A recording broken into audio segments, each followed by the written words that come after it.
going to try to answer those questions as well. So that's it for now. And now I'm very honored to introduce our two very special guests. First of all, let me introduce and welcome Secretary Karen Ross from the California Department of Food and Agriculture. Good morning, Secretary Ross. Good morning. Thank you for having me. Well, thank you so much. And thank you also for being here so early in California. At least in France, you know, we have time for aperitif later, but for you, it's early.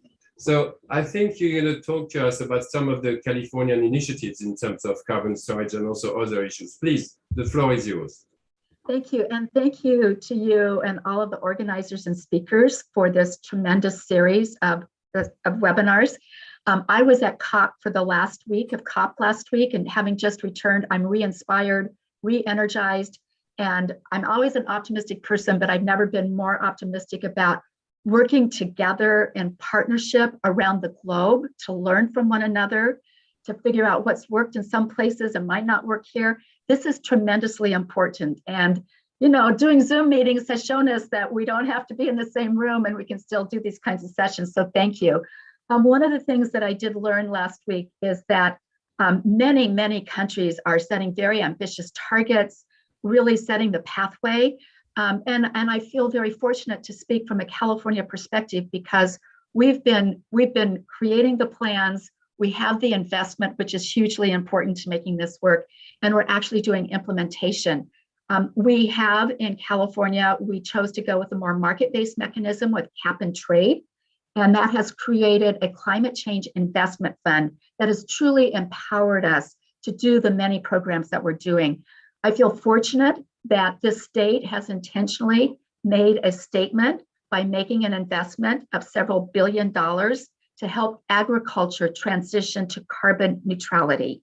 And in our last climate scoping plan, which we're in the process of updating this year, for the first time, we included a specific strategy around natural working lands and the possibilities of carbon sequestration, drawing down carbon and storing it in our soils as a way to helping us meet our goals.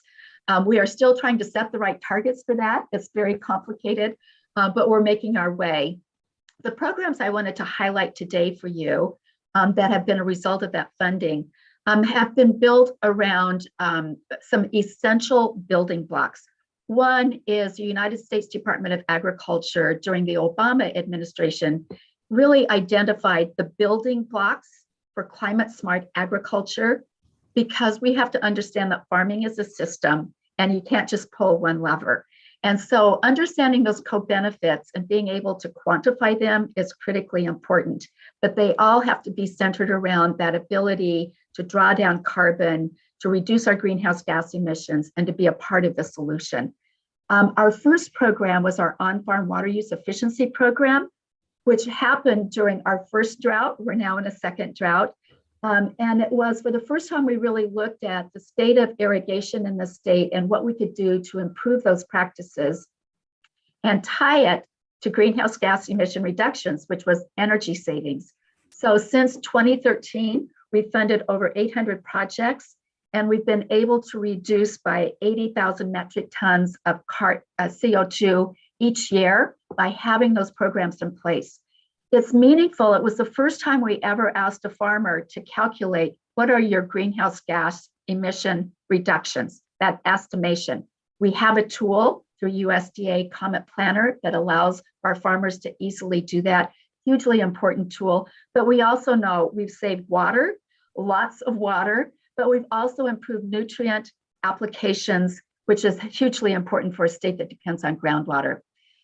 Over time, we have added a dairy digester program that includes an alternative manure management practices program, which is tied to our healthy soils program because of that wonderful nutrient value that we want to get back onto the land through composting, through mulching, and really recognizing the value of what we previously thought of waste. This to me is our first step in the circular economy in California. Let's take that manure, turn it into renewable energy, or put it back onto the land to help us draw down carbon. The one I'm most excited about is our Healthy Soils program. It's been in place for 2 years with funding. We've invested so far $41 million US dollars. In this year's budget, we have $75 million for investment, and next year, $85 million. These programs have been successful because they're based on voluntary practices. The farmers get to choose from a menu of 27 different practices. We've supported them with technical assistance, hugely important to be able to build up the capacity to help people understand what do we mean by climate smart agriculture, what are the best practices, how do we apply for grants? That also is important to help many of our small, historically underserved farmers to be able to participate. I'm excited about the capacity for us to build on these programs with several new programs. We have an Ag Conservation Planning Grant program that we'll be implementing this year, as well as a pollinator habitat program. This is a recognition of the multi-benefits that come when we focus on our natural working lands and nature-based solutions. That was one of the reasons I was excited to go to COP last week. It's the first time nature and biodiversity were mentioned multiple times. We just before we left and in October released a natural working lands climate smart strategy for public comment that's available online for anyone who would be interested in taking a look at the many strategies that we're proposing for our plans going forward under our scoping plan. And early next year, we'll be releasing our plan for 30 by 30 as part of the international biodiversity movement. I want to end by saying the engagement with farmers and ranchers. In our state, they hold more than 50% of the land. They know they love to work with nature, and it's up to us to empower our farmers and ranchers to lead with solutions. They're adapting every day. We want to ensure that we not only can fight climate change in a way that improves resiliency and adaptation, but also ensures that we have food security, that this is very much about that ability to produce food that's healthy, nutritious, and producing it with the smallest environmental footprint possible. I know because I've seen it's possible with technical assistance, with incentives, and with partnerships to provide that we will be successful in our farmers and ranchers in every part of the globe being able to lead with solutions. Thank you for these few minutes. Oh, thank you so much. And I think we need that optimism, really. It's actually very impressive as well, those 800 projects. As I said, we have a group of French students, and I think they were eager to ask you a question. So I'm going to drop the floor to them to ask a question to you, Secretary Ross. Thank you again. Yeah, I'm so excited we have students. Hello. First, I would like to thank you for being here and for your very interesting presentation. I have one question, well, actually there are more two. So after the COP26 failure to reach significant agreements, do you think we can still count on such international scale meetings to have a meaningful impact, and how? And this webinar focuses on local scale action and cooperation between. Whoops. I think we lost. We can maybe answer that first question. I'm sorry, we are French, so we're a bit less skeptical than Americans in terms of COP26. There's reason to be. I was born looking at the glass half full as opposed to half empty, especially my wine glass, I might add. And I am optimistic, partly there's several reasons. One is incorporating nature is a new step forward, and there's huge enthusiasm around that. It's a way for us to build bridges, to not be adversarial with environmental community, but to really work together. That gives me optimism. And I look at everything that was accomplished as opposed to what wasn't. And I went in energized because of the agreement the week before on methane reduction. 100 countries signed that the week before COP. We added 8 more countries during COP to that. That's huge as a short-lived climate pollutant. Of course, I was inspired that the US and China got their act together and did that as well. But I also look at the pathway that we're on and how many countries were there with a sense of urgency. And as I said, there are plans now, there are targets. The investment's going to be crucial. I know people felt there should have been more pledges, but it's an astounding amount of pledging that has been made for some of our underserved countries and populations. So I have to be optimistic. I couldn't stand living life if I weren't. Very quickly, just a little follow-up on that question, because I think it's important. I mean, so you think we need to keep those two different levels, the international level, national level, and then the local level that you're doing, because those two are complementary to each other. Absolutely. We won't be successful if we all just focus at internationally and we hold each other accountable by coming with updated plans next year to the Egypt COP. That's going to be hugely important. What are your updates and what are you doing to implement? And that's where I felt really fortunate to be there from California, because we're in the doing phase. We have plans, we're updating them, we're making investments, we're implementing. Thank you so much, Secretary. Thank you again for spending time with us. And it was very enlightening and very, as I said, we need that energy. Thank you again. Thank and you. I'm very, very happy to also introduce from Dr. Valérie Masson-Delmotte. Dr. Valérie Masson-Delmotte, as you know, she's a very senior scientist in climate change. She's working with a lot of laboratories with Université, Paris-Saclay, with CNRS, she's also the co-chair of the IPCC working group. So she had the recording for us, and I think we're going to listen to that. Thank you so much. Bonjour, je suis Valérie Masson-Delmotte, co-présidente du groupe de travail sur les bases physiques du changement climatique du GIEC. Merci de cette invitation à participer à ce webinaire. La décision de la COP26 de Glasgow appelle à accélérer la transition bas carbone. Elle souligne aussi l'importance des écosystèmes pour absorber et stocker du carbone. Je voudrais souligner maintenant quelques points clés de l'état des connaissances vis-à-vis du changement climatique et des enjeux à stocker du carbone dans les sols. C'est sur la base du rapport Climat 2021 et du rapport spécial sur les terres de 2019 du GIEC. L'influence humaine sur le climat est sans équivoque. Les changements récents sont généralisés, rapides et s'intensifient. Le changement climatique affecte toutes les régions de multiples manières, en particulier en renforçant la fréquence et l'intensité d'événements extrêmes comme les vagues de chaleur, les fortes précipitations et les sécheresses. Nous en sommes à 1,1 degré Celsius de réchauffement pour la dernière décennie par rapport à 1850-1900 au niveau planétaire. C'est davantage au-dessus des continents. Le niveau de réchauffement futur au niveau planétaire sera déterminé de manière prédominante par le cumul des émissions dues aux activités humaines de dioxyde de carbone, la somme des émissions passées, présentes et à venir. De ce fait, le réchauffement va se poursuivre au cours des prochaines décennies pour atteindre, en moyenne sur 20 ans, 1,5 degré entre 2021 et 2040. Pour parvenir à limiter between 2021 and 2040 on average to achieve global warming mitigation, it is critical to reduce emissions and enhance removals of atmospheric CO2 to achieve net zero human-induced CO2 emissions as soon as possible. And if we get there, there will be no excess warming if there are no major reduction in CO2 and other greenhouse gas emissions in the coming years and decades. Global warming levels will exceed 1.5 and 2 degrees. So every fraction of warming counts because many climatic features intensify in direct relation to the level of global warming. This is, for example, soil moisture decreases in semi-arid regions, also the intensity of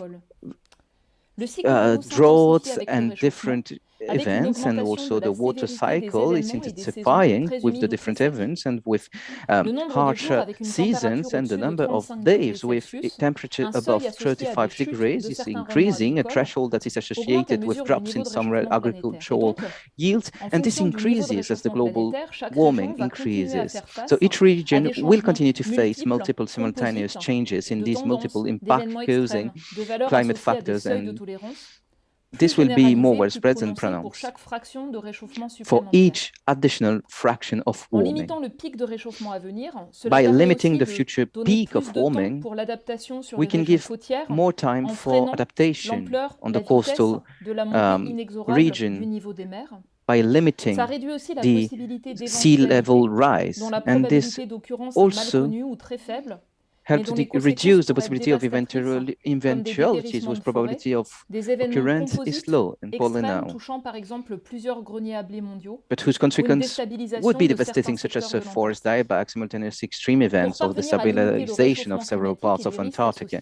To achieve global warming mitigation, it is therefore critical to reduce emissions and to enhance removals of atmospheric CO2 to achieve as soon as possible net zero emissions from human activities.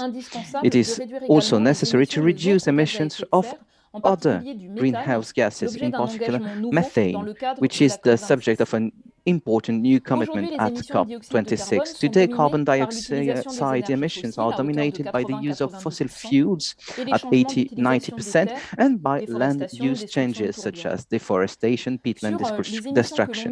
The natural response of the land absorbs about 31% of these emissions, and that of the ocean about 23%, which leads to acidification. The Climate Report 2021 points out that if greenhouse gas emissions stagnate for a few decades at current level and warming exceeds 2 degrees around 2050, then these carbon sinks would continue to increase in absolute terms, but at a slower rate, emissions, thus losing their effectiveness.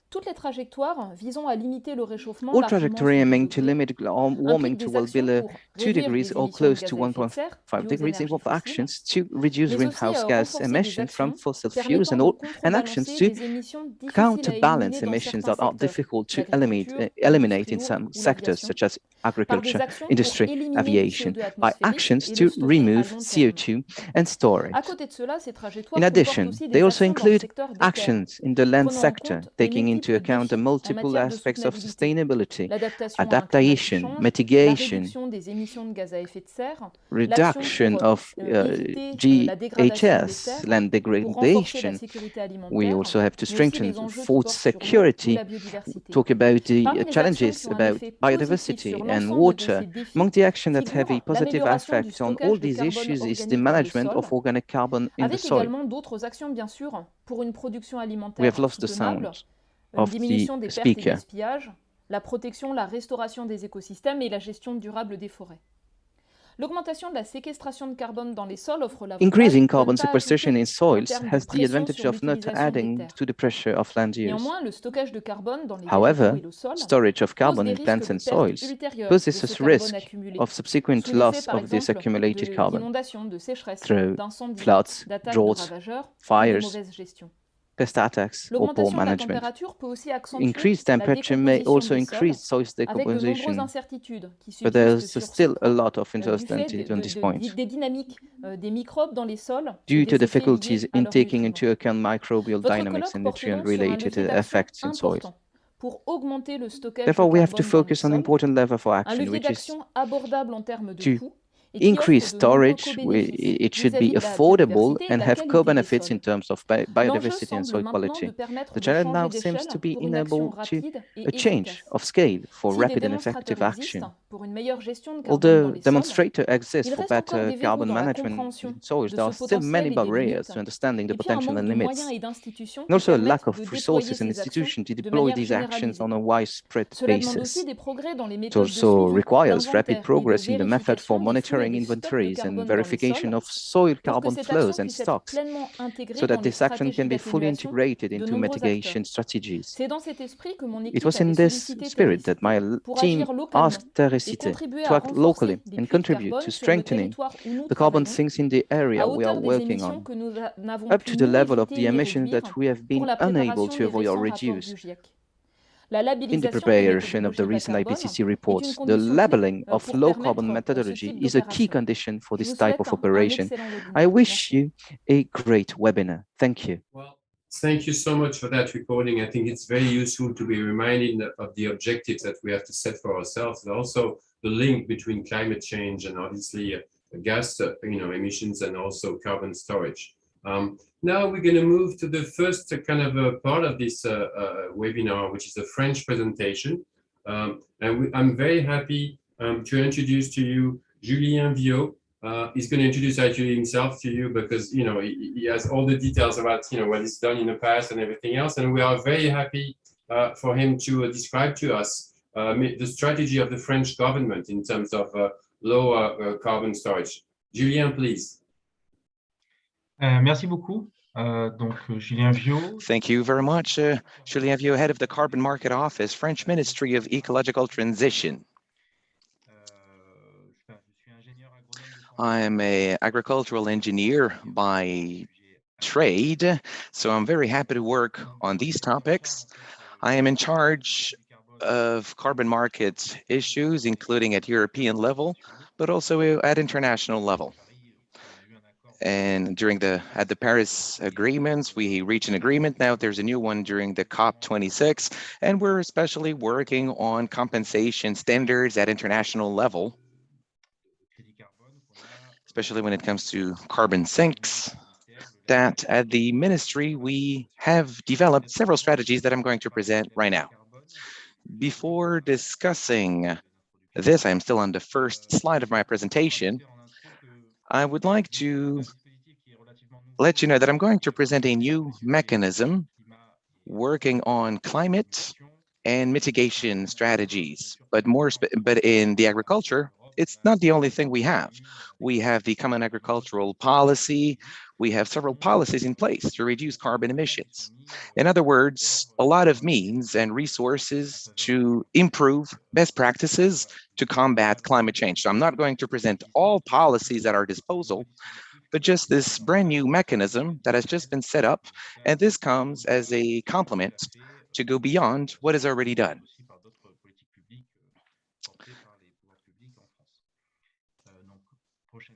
Next slide, please.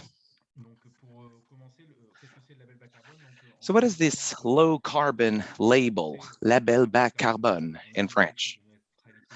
Well, our objective is climate neutrality by 2050, and if we want to achieve this objective, which is an EU objective as well, well, we have a national low carbon strategy with sectorial orientations, allowing us to say, for example, this is the path to take for each sector in order to reach set objectives. And this is what I was saying earlier. We have other public policies for climate. And in this context, this low carbon label comes as an added value to support other projects to promote carbon storage initiatives and so on. And this will allow us to support local initiatives for climate to reduce CO2 emissions. This will also allow us to identify new funding with local, private, or public actors who want to support us. It's, for example, the case with the IPCC. And so, what started in many countries, in many regions, several standards were developed by private actors, organizations, or private actors working on this. But however, in France, we decided to have a more public power approach that is developed by the Ministry of Ecology, and it plays an important role in its implementation. This helps to guarantee the quality of CO2 emissions reduction through the validation of the methodology and by approving the requests for this low carbon label. It's sometimes different from what is being done in other jurisdictions where most of the time private actors do this. When it comes to this low carbon label, even if it's a state tool, the idea here is to have a bottom-up approach, which means that it includes local challenges. That is the reason for which we have methods developed by local actors. We have Jean-Baptiste Dolé, who will tell you more about this. We brought together scientists, experts, farmers sitting around a table to develop a methodology scientifically sound, and which also includes local realities. This method, in other words, is a toolbox to implement our strategies. And once the methodology is approved, we'll be able to run projects, and these projects will be validated by the ministry. Then each actor will set out an action plan, And then everything will be audited by an independent third party to make sure that everything is running smoothly. So what do we have at the end of the day? We have state-approved CO2 reductions. And this comes hand in hand with financial incentives for private actors who want to contribute to the mitigation of climate change. And these financial incentives will allow us to finance projects. In other words, we are here trying to foster local initiatives. And this is a multi-sectoral approach, so every sector is concerned. So it not only applies to carbon storage in soils, but also to other types of gases such as methane and the like. Next slide, please. At this stage, we have 11 methodologies that have been approved. 3 when it comes to the agricultural sector, on afforestation, reforestation, and saplings for forest management. But as I said, also when it comes to agricultural sector, 6 methodologies. First, on orchards, we also have methodologies on field crops, but other methods on enteric methane emissions for dairy cows and the like. And recently, we also validated another methodology in the building sector, more specifically when it comes to the renovation of buildings, to foster the use of recycled materials and low-carbon materials. Also another method when it comes to transportation, for example, fostering co-working space in rural and suburban areas. Next slide, please. We still have a lot of work to do, and several actors are already active. Previous slide, please. So as I said, we still have several methodologies still under development. I'm not going to detail them all, but these methods pertain to forest management, agriculture, natural areas, building, viticulture, pig farming,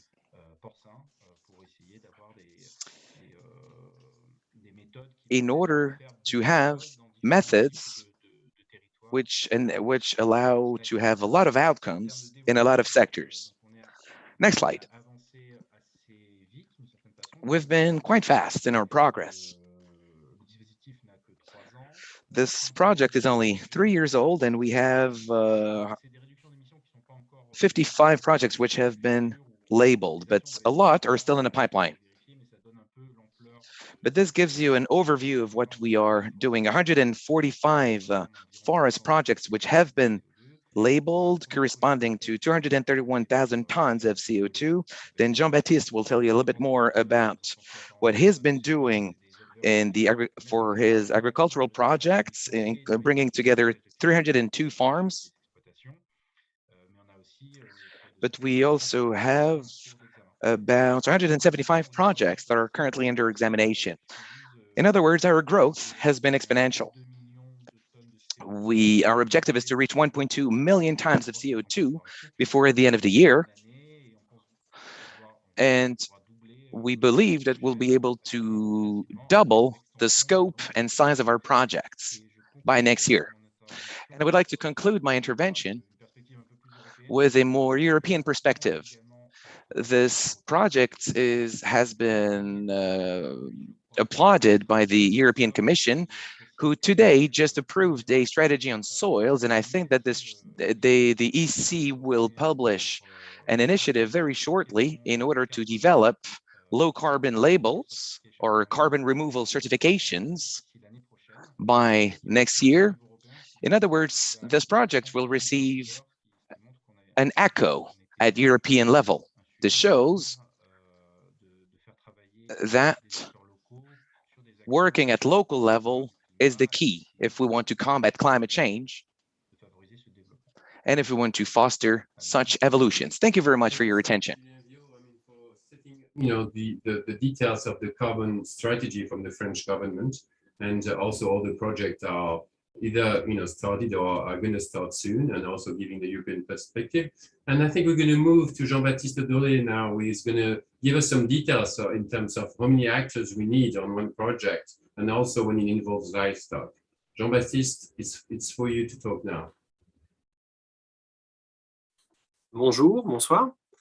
Good evening, good morning. My name is Jean-Baptiste Dolé. I work at the French Livestock Institute. It's an applied research center working at national level for all cattle breeding sectors, bringing together 150 or 60,000 farms at national level. In the context of our low carbon strategy, we have been working for quite some time on developing a methodology. And since the report of the FAO, livestock, according to which livestock is responsible for 18.5% of GHGs, we have come up with methodologies allowing us to identify sources of GHGs and the way that we can store these gases. And in the years 2010s, we have been developing strategies at farm level for each farm at national level. And today, we have 15,000 farms working on innovative projects representing about 15% of all farms at national level. And in this context, and making a link with the low carbon label that has just been presented, our objective was to patent a low carbon strategy, carbon agri methodology, and this aims to revamp the deployment of low carbon strategies to all farms. Next slide, please. I will get back to these various elements of methodologies and the tools that we've been using at farm level to involve farmers, and it's based on a voluntary approach, and now we have a lot of farmers who want to work with us. And I will also present the certification scheme as well as the rewarding mechanism for farmers if they implement low carbon strategies.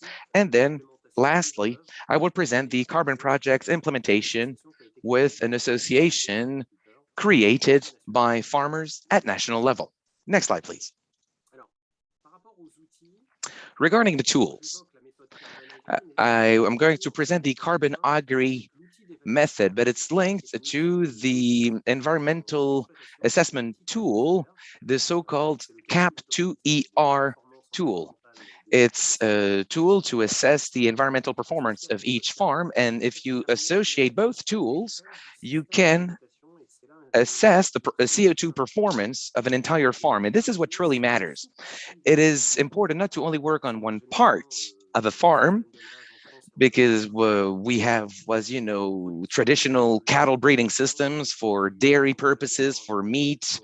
We also have pig farming and the like. And there are links between these various types of activities. And what's important is to bringing together all of these factors, including everything in an all-encompassing method. And in this assessment, what actually matters to us is to make sure that when it comes to climate change, that we consider GHG emissions and carbon storage. When it comes to GHG emissions, if you carry out an audit, well, what do? We analyze the entire life cycle throughout in the farm of these gases. That means that we're going to quantify the incoming gases, such as the use of fertilizers or concentrates, given to feed the cattle. We also include methane assessments. We also include the quantification of other gases, N2O, CH4, and CO2, and all of these emissions are then converted according to the IPCC methodology into CO2 equivalents. And then we determine the CO2 stock associated to the surfaces used to produce dairy products or meat products.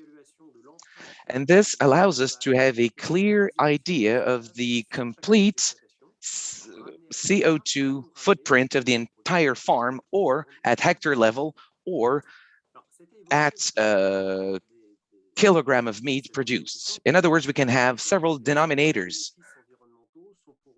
Furthermore, there are other important aspects to take into account. We do not want to involve farmers only on CO2 cutting activities. That is the reason for which, with this technology, with this method CAP2ER, we also include other initiatives such as promotion of biodiversity, how we can improve the contribution to the protection of biodiversity. In Europe, since the 90s, we have been working on reducing the use of nitrogen, and these indicators have been decreasing for years. Same for ammonium, same for soil fertility. This is an element that we include when it comes to the way soils are treated, the biodiversity of soils. This tool includes all of this. We also include the use of renewable energies, and we also include the non-use of soybeans, synonym of deforestation. Next slide, please.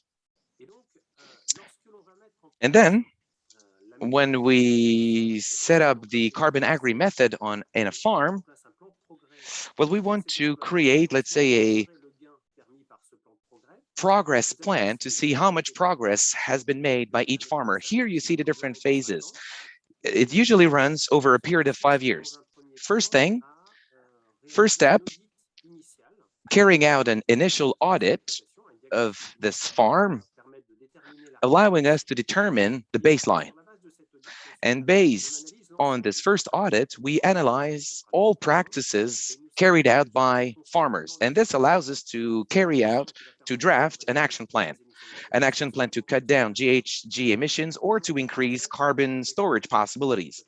Today, because of the large number of farms we're working with, we have identified 35 levers available to farmers. Therefore, in the context of the farm, there is always a consultant supporting the choices of the farmers. And the farmer is going to choose 1, 2, 3, or 4 practices that he or she can implement in his farm for about 5 years.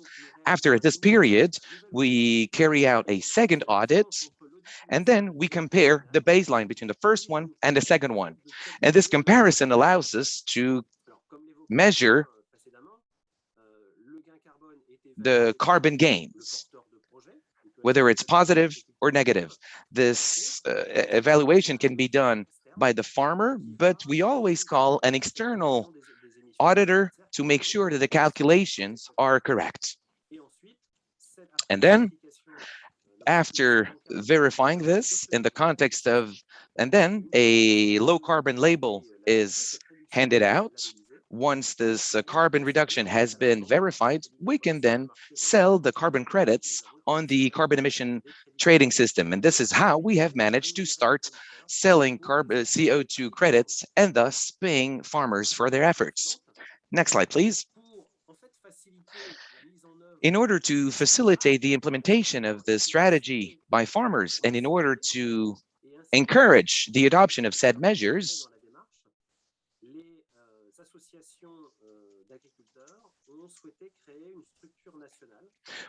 these farmers have decided to create a national association, France Carbon Agri Association, bringing together all projects using this methodology that I've just presented. The objective is to bring together all farmers who are interested in implementing these carbon cutting practices. Instead of having a multitude of projects submitted to the Ministry of Ecology, the objective here is to group them all into a collective approach for economies of scales in order to have a collective selling point of carbon credits.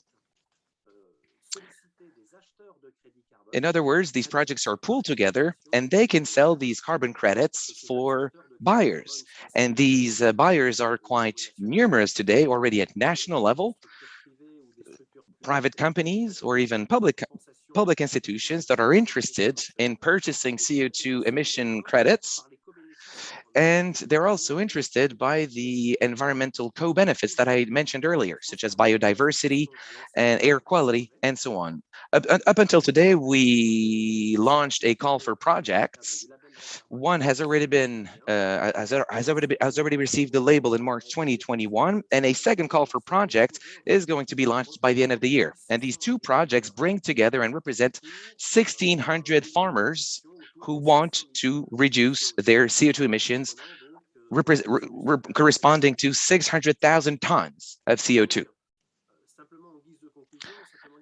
So to conclude, this mechanism is very interesting to us because it allows us to amplify individual efforts and turn them into collective efforts. There are a lot of farmers who want to start new projects in the context of this methodology, and this will allow us to gain momentum in order to mitigate climate change, to provide a financial revenues for these farmers and bring together as many actors on the chain. I thank you very much for your attention. Thank you so much, I think it's very important actually to show all the details of what's needed, the collaboration, but also what has to be put on the ground so we can achieve something on those programs. And you mentioned the compensation as well for farmers who are making effort, which I think is an important issue there as well. We have two more speakers on the French side, Sébastien Philippe and Dorian Spack, and I think they're going to talk to us about what's being done on the plateau Paris-Saclay at the local level and also in the region as well. Please. Bonsoir et good morning. Alors, moi, je suis Good morning. Sébastien Philippe, donc je suis So I'm Sébastien Philippe. I'm a research manager for the Chambre d'agriculture d'Île-de-France. So we are representing farmers on the carbon topic. So what do? We accompany them really for all the mechanisms to get to low carbon emissions, such as the low carbon label. So I would like to show you the region. You have in red the Saclay Plateau, which is a 15 kilometers drive from Paris. So it's a very populated region with 12 million inhabitants. But farming represents half of the area, comparable to the average of the country. If you go a bit further on the right, you have lands, open land with very big farming land. And also you can have landscape that are more of mixed nature with urban and cultivated area. It might not always be easy, but for the carbon market, it's quite interesting because you have the industry that is close by. Next slide, please. So what about the farmers' comments? What do they say about carbon agriculture, carbon storage in agriculture? Well, they know, they are more aware now that climate change do affect their activity, that there are actions to take and that they at the global level, but that they also can implement action at their own level to mitigate climate change. Also, they say that their job is to produce quality food, healthy food, and this service to the society is at least as important as carbon storage. They also have questions about the technical and financial support that can be provided to them, because what we expect from them mean investment, and they might not see the return right away. And these are innovating tools, so you might not know what could happen. Also, they talk about the carbon offsetting. Is this a right to pollute? This is the question they ask. If a company is financing in farming project, does it give it the right to pollute while the farmer has to work for environment? So this is the question, and they ask this, does it not disadvantage those who are pioneering this project? How can we support the farmers in these projects? We can do it collectively with trainings, field trips, plain tours. We can also implement trials, practical demonstrations with the tools, the instruments.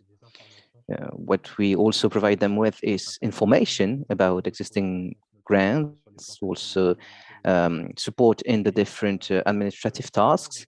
And more recently, through the recovery plan, it is possible now to support them through a carbon diagnosis, individual plan, which will take into account the carbon label we've just presented. Thank you, Sébastien. I'm Dorian Spack. So I am coordinator for Cite in Saclay. We've started from the idea that farmers are interested and have questions, so we wanted more dialogue with them. And in 2016, as Valérie Masson-Delmotte explained, the working group 1 asked about the possibility to offset carbon emission by storage of carbon in the soils in Saclay. So we've started this project in 2017. A study that was published in 2019 on the feasibility study on carbon offsetting. So it was a study with different stakeholders, people that were working on it, but also companies that might be interested in buying the land. And the result of the study were quite interesting, with a lot of interest from the farmers, but also interest from the private sector that could buy these carbon offsetting credits. They think it's important to show closely that they can compensate, offset the carbon emissions locally.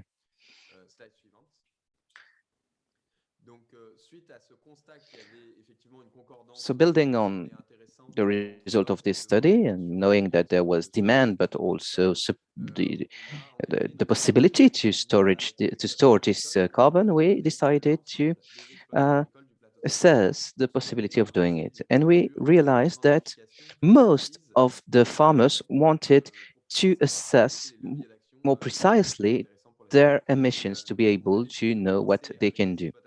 So we decided to start with cereal and crops because they occupy most of the space in Saclay, and also these are farms that can implement different practices quite efficiently.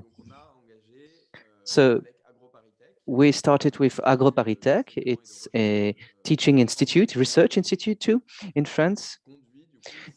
They led this carbon audit, this very precise carbon audit with the Plateau-Saclay farms. So the study was not only individual, it was also collectively done, so with discussions between the different farmers.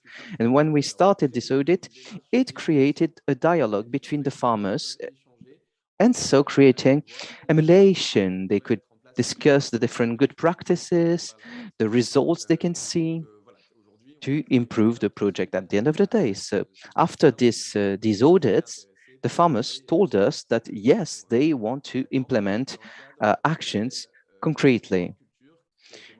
Under the Grande Culture label, and it was validated by the government this summer. After all this work on the Plateau-Saclay, we've realized that there is a work that has to be done at the national level to have enough projects to certify. So this helps reduce the cost of certification. It was the same for the low carbon label. So we had to find as many farmers as possible to reduce the cost of certification. So we've tried to work with the ESSEN department to be able to partner up with other territories, such as ESSEN, that is on the south of Plateau-Saclay, to be able to raise awareness with other farmers. So we've really started to partner up with other territories of the other lands to find more farmers. So it's a good influx we have there. And we have also a partnership with RISE, which is a supporting company that is specialized in organizing these administrative work and demands for these programs. So this is about it on this program. It was mentioned by Secretary Ross at the beginning of the webinar. There is a need to talk, there's a need to explain what's going on and to see what are the orientations there. It concludes the French presentation. We're gonna allow a few questions, as we mentioned before. I have one question coming from the public, and maybe for Julien Viau. It's a general question. I apologize, but basically the question is this strategy going to be enough on the French, national level, but also on European level? Is this enough, or in the end, are we going to fail? The French, pardon. En français, du coup, si traduction. So I will speak in French. So the low carbon strategy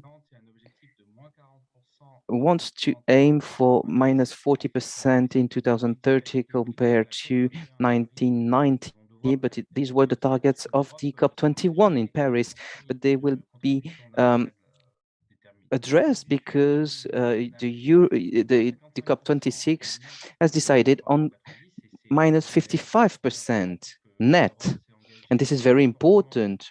Europe really committed on increasing their targets and having a net approach. So the new target for the European Union includes GHS, but also carbon storage in soil, for example, which means that we have to work on both sides of the equation to get this minus 55% net emission. So we really are working in this direction right now, and we have a legislative package that will be created, that is already implemented, the Fit for 55 with 16 regulations to harmonize the situation regarding carbon with the end also of thermal combustion vehicle and so on. And if we do that, I think we will have played our role in this objective. I think the French students have also questions for the French panel. Yes, hello everyone. Thank you so much for your presentations. It was very insightful and very interesting. We were wondering, as Sébastien Philippe mentioned in his presentation, how do you make sure that carbon offset does not become a right to pollute for companies that are financing the carbon credits, in the way that how do you make sure that it goes beyond greenwashing and that companies truly respect the French policy approach to avoid, minimize, and compensate for their greenhouse gas emission, and this in the right order? Thank you very much. Sébastien, peut-être? Sébastien, maybe? Sinon, je pouvais répondre. Otherwise, I could answer, of course. Yes, maybe Julien would be the right fit for the answer. At the European and French level, we have the carbon market, for example. It creates emission quotas for the biggest polluter, and it's impossible to cancel these quotas with the offsetting projects. So what we offer is to the companies is to voluntarily fund projects, local projects. But if the company does not do anything and only funds projects, it will be known quite quickly. It does not at all reduce the obligations, the environmental obligations of a company. at the European level at least. These are two total different things, and it's a bit different from what we can see in the US, in California, with the offsetting that is included in the carbon market. In Europe, it is not the case. They are separately. Pour moi, voilà, c'était vraiment une question, et puis les agriculteurs qui ont So it was really a question we had from the farmers, and I wanted to tell them, you are implementing actions today, and they are a source for financing for you. And you can, through this, add value to what you are doing, maybe to actions you've already implemented. Of course, there's a debate about regulating the role, but it would be sad not to accept the financing on these great projects. Yes. We were also wondering because carbon offset implies that farmers will have to change their practices. So on the ground, like, how do you make sure that they have the necessary help, and who supports them to change their practices, and that they receive the technical support they need?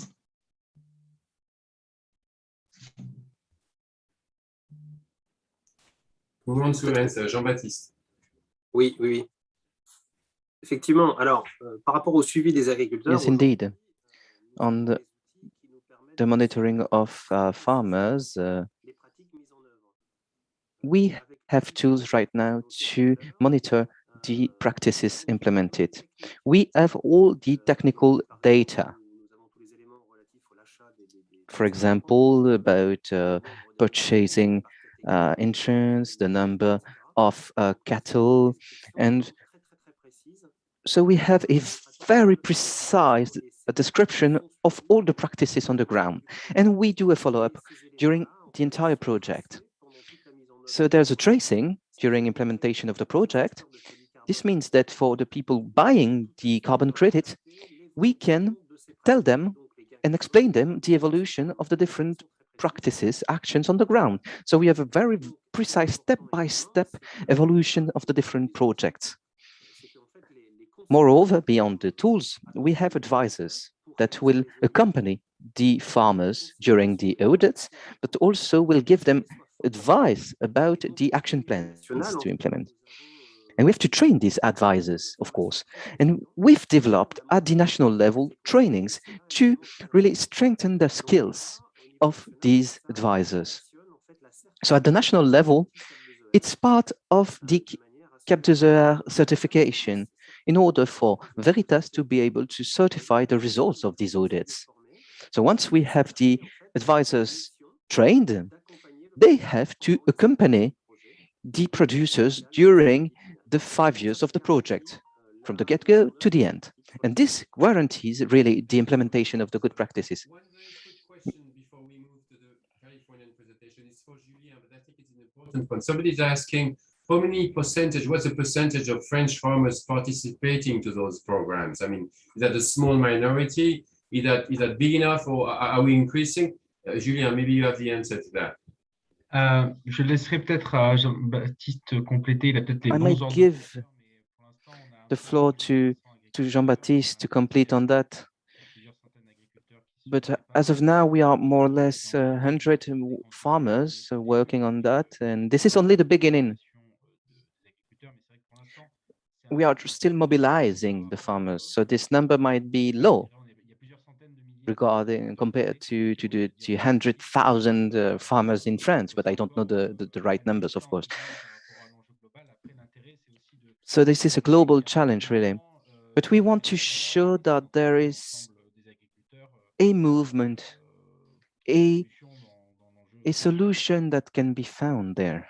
Thank you so much to the French panel. I think it's time now to move to the Californian side. And let me welcome Jen Merrill. And I think Jen Merrill is going to talk to us about the Healthy Soil program that was mentioned by Secretary Ross earlier. Jen, the floor is yours.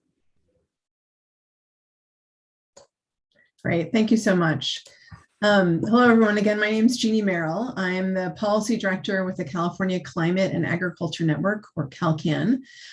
Today, I'll give a brief overview of our coalition, how we work to advance agricultural solutions to the climate crisis, and give examples of this through the creation of the state Healthy Soils Program, one of several climate smart agriculture programs in California. CalCAN is a coalition of organic and sustainable agriculture organizations. A number of our groups are farmer member organizations. We began our work in 2009, just as the state of California was getting underway in implementation of the country's most ambitious climate change law. At the time, there really wasn't a conversation about climate change and agriculture. Specifically what farmers and ranchers could do to reduce greenhouse gas emissions, increase carbon sinks, and become more resilient to greater weather extremes. And we wanted to change that. Our work is primarily at the state policy level, but we also work on federal policy issues through our membership with the National Sustainable Agriculture Coalition. And our aim is to secure resources, technical assistance, financial incentives, research that supports farmers and ranchers in addressing the climate crisis in ways that benefit them and the environment. Next slide, please. Early on in our work, we sought to establish in state policy circles that farmers and ranchers were both concerned about climate change and have solutions, real solutions to offer to both mitigate and adapt to a changing climate. We began our work by establishing two advisory groups, one of farmers and ranchers from throughout the state representing different crop and livestock operations. For those who may not be familiar with California, we are the largest agricultural state in the United States with over 70,000 farms. So there's a lot to do and lots of possibilities here. The second advisory group was made up of scientists and technical advisors, researchers, ag professionals working at the nexus of climate change and agriculture. And we recognized early on in our work that not a lot of California state agencies were familiar with what farmers and ranchers could do to increase carbon sinks and reduce greenhouse gas emissions. So to address this, we have partnered with our advisors to host research panels at state agencies where the scientists would present on their findings, looking at how changes in ag management strategies or practices rather could make a difference in reducing greenhouse gas emissions, and then would make time for agency staff to be able to ask questions of the researchers. And we've done that with a range of state agencies, including our Department of Finance, which is our budget agency, and many more. Other pieces that we've done, we host farm tours for members of our state assembly and senate so they can see firsthand the practices on crop and livestock operations that help reduce emissions and increase sinks. We host a climate and agriculture summit, a conference every other year that brings together the science, practice, and policy of these issues. And annually, we invite farmers and ranchers to meet with their members of the state legislature. You'll see a photo on the right there, which includes several farm leaders from our network, one of our coalition partners meeting with Representative Jim Frazier of our state assembly, the man with the tie. And finally, we sponsor state legislation. So early on in our work, you'll see that list of bills there. We worked with State Senator Lois Wolk, who represented an important agricultural area of the state, to sponsor legislation to establish a state climate change and agriculture program. But for many years, those efforts were unsuccessful until finally the state, through the cap and trade program, had dollars to invest in climate programs, and we were able to successfully advocate for the creation of this climate smart ag programs, many of which Secretary Ross spoke of. And with the Healthy Soils program, after several attempts, finally in the year 2016, the program was established in statute through a budget bill. So ultimately, those efforts were successful. Next slide, please. I wanted to briefly review here where we are with the Healthy Soils program. Now, again, Healthy Soils is one of several climate smart agriculture programs. They're grants-based programs. It's not a market-based approach. We do have a carbon market. Very few farmers in California participate in the carbon market. It hasn't worked for them. But the grants-based programs are working. Through the grants-based programs, we're approaching 2,000 projects across the state. Of those, the Healthy Soils program has funded nearly 700 projects since 2017. And the program has funded in 3 areas. The largest is the financial incentives for farmers and ranchers to adopt healthy soils practices on their operations. There are 27 farm practices they can choose from. The most popular practices are compost application, cover crops, hedgerow plantings, mulching, and reduced or no-till management. Farmers can receive technical assistance to support their project development and implementation. And every project must demonstrate through the Comet Planner tool that they're reducing greenhouse gas emissions and/or increasing carbon sinks. Also included in the program is funding for demonstration projects. This is key. We have over 70,000 farmers. We won't be able to provide grants for every single one, but we can reach them by making an agronomic case, a business case that these practices not only help the environment, but help the bottom line. And that's what the demonstration projects are all about. There are 2 types of them. One is type A projects that focus on funding healthy soils demonstration farms, where project partners include researchers and technical service providers. They conduct outreach to farmers, but they also do research. And then the type B is really just focused on those demonstration farms doing the farmer outreach and education exclusively to improve regional farmer understanding of the agronomic benefits of these practices. Lastly, I'll just say that the program has had lots of ups and downs with funding, as the ups and downs of the cap and trade market. We've experienced periods of no funding for the program. Last year, the pandemic certainly had a big impact and Healthy Soils was defunded. But this year, the state has an unprecedented state budget surplus, and that has meant the program received almost double the total funding it's received since 2017, the 75 million.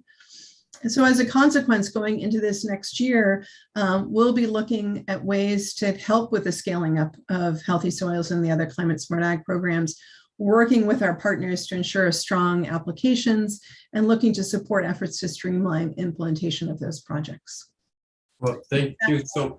Questions. Thank you. Yeah, thank you so much. It's good to hear that there's more money coming through, and also having all the details about the Healthy Soil programs. I mean, this beautiful picture, also shows that we need collaboration between the state legislators, between the scientists, between the farmers, and this is key to being successful in these efforts. So thank you for that. And we're moving now to Dr. Kerry Steenworth, and who's going to talk to us about some more concrete examples, but also about vineyards. And each time you talk about vineyards to a French audience, they are captivated. So please. Thank you, Mr. Russillo. Yes, my name is Carrie Steenworth, and I work for the USDA Agricultural Research Service in Davis, California. I serve as a researcher who works in wine grape production in the state. And the majority of my work has focused on how vineyard floor management practices provide benefits, and there are also trade-offs within the system. If you're familiar with the work out of the University of Montpellier with Dr. Christian Gary and Arlie Mattei, we take a similar approach to looking at the system to identify how the practices affect wine grapes. So before we begin, I would like to clarify that any views expressed today are solely my own and do not represent official positions of the USDA. However, the work that I'm going to discuss addresses USDA priorities, including those in the building blocks for climate smart solutions and natural working lands. It was issued by Secretary Vilsack under the Obama administration, and it was also mentioned today by Secretary Ross. Jeannie, I just want to thank you for setting the stage for my presentation. As she already mentioned, California is facing strong changes in our climate already, with even greater changes over the next 30 to 80 years, according to climate projection models. We have an intractable challenge to build productive soils for agriculture in the face of our changing climate. And we've long known ways to improve soil carbon content, many of which were already delineated by Mr. Viau in his presentation. The challenge here is how to tailor those practices for the more than 400 diverse specialty crops that we grow in California. Studies have shown that it can take up to 15 years from the start of funding an idea to the widespread diffusion of the knowledge in the agricultural industry And here I highlight the work by Scott and Morton, who have shown that when we work in an iterative fashion involving stakeholders from civil society, policymakers, and scientists, that we can accelerate this diffusion of innovation and more effectively address these problems. And I think Jeannie also just highlighted that in her talk quite well, as did the other colleagues from France in their presentations. In this figure, I highlight that many stakeholders in California engaged in collaborative work to address the challenge of building productive soils in the face of climate change. And the strong collaboration among the many organizations is both by choice, it's very intentional, but it's also really influenced by the programs that are set up by the state here in California and also federal sources of funding. Stakeholders play a very large role in all of the work that we do from the start. I'm now going to discuss two vignettes related to building healthy soils and storing carbon in the working landscape in California, in which many parties were also involved that are delineated on this slide. These two projects were part of a comprehensive effort leading to changes in practice and policy for soil management and agriculture here. Next slide, please. This project was set in California's North Coast, which is a multifunctional landscape of natural working lands. This included wildland areas, vineyards, orchards, and other commodities. The goal of this project was to demonstrate the potential for carbon storage in vineyards and wildlands. These wildlands included mixed conifer, oak woodlands, savannas, and riparian areas. And this project was started in 2009 when this idea of carbon storage in the landscape as a climate solution was just emerging as a potential mitigation option for policymakers. And this is a special project because it was initiated by the grower Fetzer, a large wine producer in California's North Coast region, and involved collaboration with Dr. Louise Jackson from UC Davis, who you'll hear from later today, and also cooperative extension agents who are technical experts who work in the field translating research to growers, and myself. As apparent in the photos, the soil carbon storage and above ground storage was greater in the adjacent forests, and perhaps this is not a surprising result. But on the graph, you'll see that the soil carbon content in the vineyard and the adjacent forests is on each ranch. The red arrow indicates the potential of these soils to recapture what was lost. This can occur through restoration of these native plant communities on the farm edges and through implementation of practices like no-till, compost, and cover crops in the vineyard. And you will recall that these similar practices were highlighted in the program described by Mr. Vio. These findings here were shared with growers through workshops. They were shared with policymakers in California through targeted reports on climate mitigation and adaptation. They were sponsored by the California Energy Commission back in the mid-2000s. These findings and other related studies were used to build modules in the DayCent model. And this model underpins the USDA Comet Farm tool that's been mentioned by Secretary Ross and Jeannie Merrill. It's used to calculate the greenhouse gas reductions associated with changing these practices and these various crops through the Healthy Soil Program in California. Next slide, please. So similar to the approaches that were described by Mr. Philippe and Mr. Dolay, others have shown that conducting research on farm can help improve adoption of new practices in agriculture. And here this project occurred on farm and involved researchers from USDA and colleagues from one of the resource conservation districts in Napa. One way to understand how these practices affect the soil is to look at soil aggregates. So when you dig in your garden, you may notice chunks of soil that come out on your shovel. And those are soil aggregates. They're held together by roots and their exudates, as well as bacterial necromass. And there's a picture of one on the slide here. More stable aggregates tend to have more soil carbon. The soil carbon is protected. Those soils have better water infiltration and reduced erosion. And we've actually seen more diverse soil microbiota in the vineyard soils with more stable aggregates. The tillage disrupts these aggregates and exposes carbon to decomposition by soil microorganisms. And you can see the jars on the slide contain soil aggregates and water, and they're labeled with till. The one labeled with till has a soil aggregate that is less stable and it slakes, and you can tell that because it's the water is more muddy. In this vineyard, we examined two really common practices: cover crops in combination with either no-till or once annual tillage. And we examined their effects on soil chemical, physical, and biological properties. And you can see from the pictures of these treatments, and then underneath them is the depiction of the soil aggregate stability. And on the graph, the percent aggregate loss after agitation and water was lower in the no-till soil. This was really important for us. We were really surprised that this was a result because there's not a lot of disturbance from a once annual tillage pass.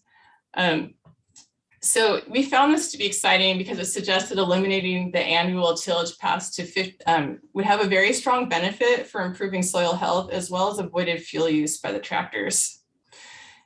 This work and related efforts were shared with CalCan and CDFA, or the California Department of Food and Agriculture, with the Soil Health Institute, which is a national organization that's promoting soil health and agriculture, and also in both online and in-person outreach events to wine grape growers. And through this work and other related work by myself and other colleagues in California, it's led to several large wine grape producers to start converting tens of thousands of hectares to no-till and cover crop practices in California. Our next speaker will be really interesting. It's Michael Meehan, who will address further how Santa Clara is engaging with growers on this same topic, but at a regional level, to promote productive and diverse agricultural systems and look at the ecosystem services that are provided by these practices that I've just covered. Thank you so much. Well, thank you so much, Dr. Stewart. So it's very, very interesting to see that vineyards can contribute. That there's also a common approach with the University of Montpellier. I think when such researchers get together, it's obviously a good result in the end. And yes, we're going to move to our last speaker on the Californian side, Michael Meehan. And I think, if I remember well, you're a former farmer, indeed. And also you're going to talk to us about the local programs in Santa Clara Valley. Thank you. That's right. Thank you. Good morning. Good evening. My name is Michael Meehan. I'm a senior planner in the County of Santa Clara and program manager for our agricultural plan. In 2017, we embarked on a planning process in collaboration with Open Space Authority to assess the challenges facing the local ag community and opportunities to uplift farmers and ranchers as climate stewards. As a result, we developed the Santa Clara Valley Agricultural Plan, published in 2018, which charts out a local level implementation process at the intersection of climate and farming. So through this process, we realized that the connection between climate and ag was really twofold. One, to prevent sprawl, by which we refer to the development of farmland and open space, expanding the urban area horizontally instead of vertically.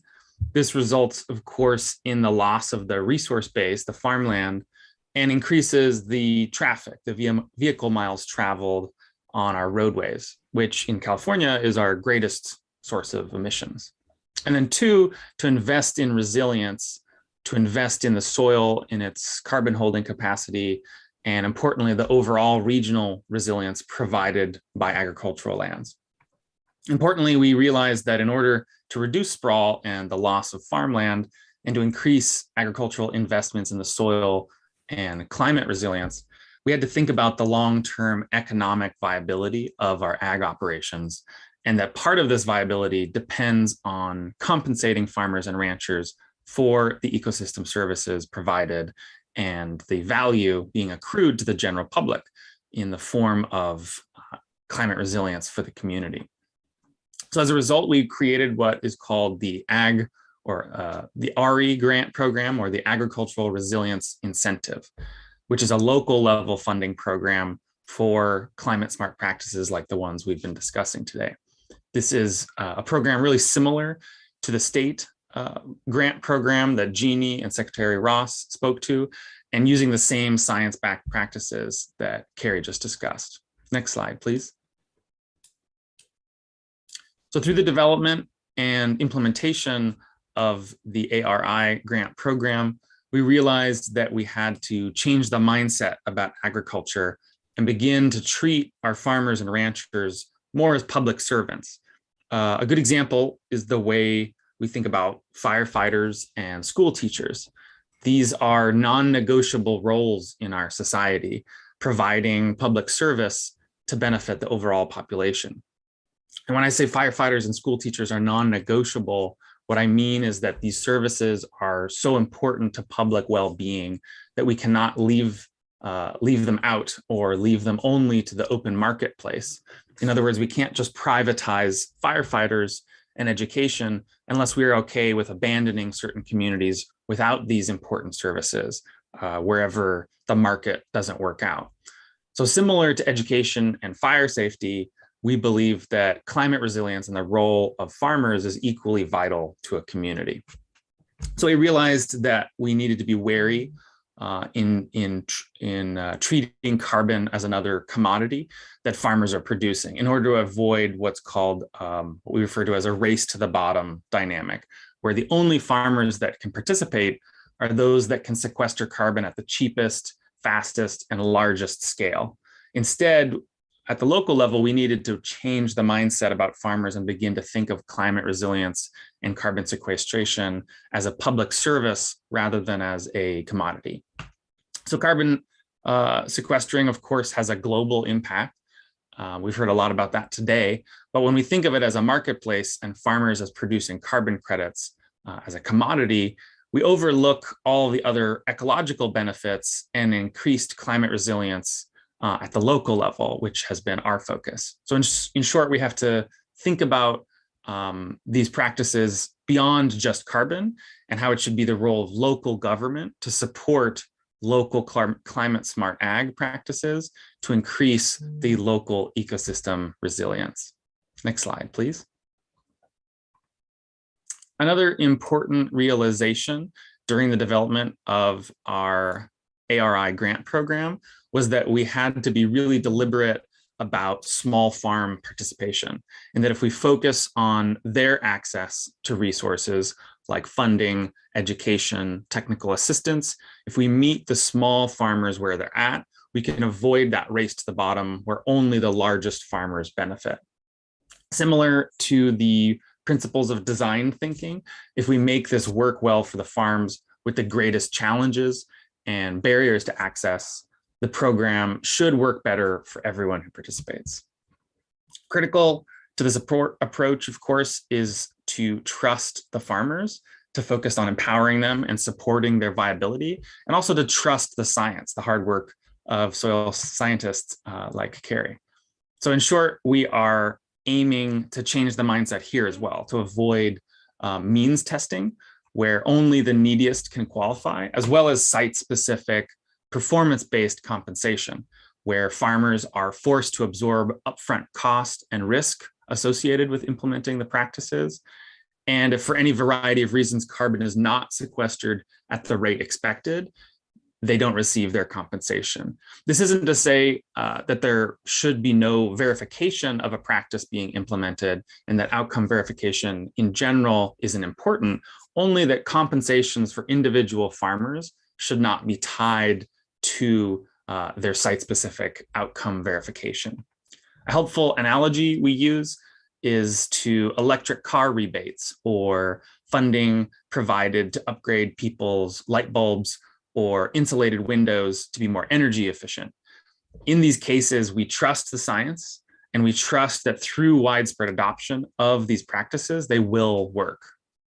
And lastly, I should say that avoiding market approaches in local government and supporting adoption by small farms doesn't mean that we can't be innovative and competitive in our approach. In the ARI grant program, we've implemented what's called a reverse auction, where farmers get to compete and innovate by submitting individual bids on the value of their services. And those services that are most cost effective in their class get funded first. In our pilot program, this first run of the ARI, we had over 60 applications locally requesting over $1.3 million in competitive bids for an initial round of funding that was limited to just $200,000. So there's a lot of demand. And with the majority of those applications being small farms, because we were so deliberate about making it easy for them to apply. We believe that these small farms and local level programs, like our RE grant program, have an important role to play in supporting climate resilience, and that changing the mindset around farming as public service is going to be critical to building widespread feasibility of these practices. And that's all for me. Thank you so much. Well, thank you so much. And again, thank you for detailing all those programs, also making us understand that sometimes it's worth customizing those programs depending on the farmers, depending on what's on the other side. And I think that's an important lesson we've learned from those two presentations, where it's a collaborative progress and process with everybody involved. And we need everybody to be on board. We have a lot of questions coming our way, and I'm not going to be able to give all of them, but there's one which is asked to the Californian side in a very concrete way, which is somebody's asking, how do you make sure that you're supporting those farmers in the right way? Or do you make sure that they get the right technical support, for example, all the way, and they have what they need to achieve what they need to achieve? It's maybe for the three of you, I don't know, but it's a good question. Concretely, how do you customize those, this relationship with the farmer, so you make sure that he has what he needs to be able to achieve those goals? I can start, but ask Carrie and Michael to also weigh in here.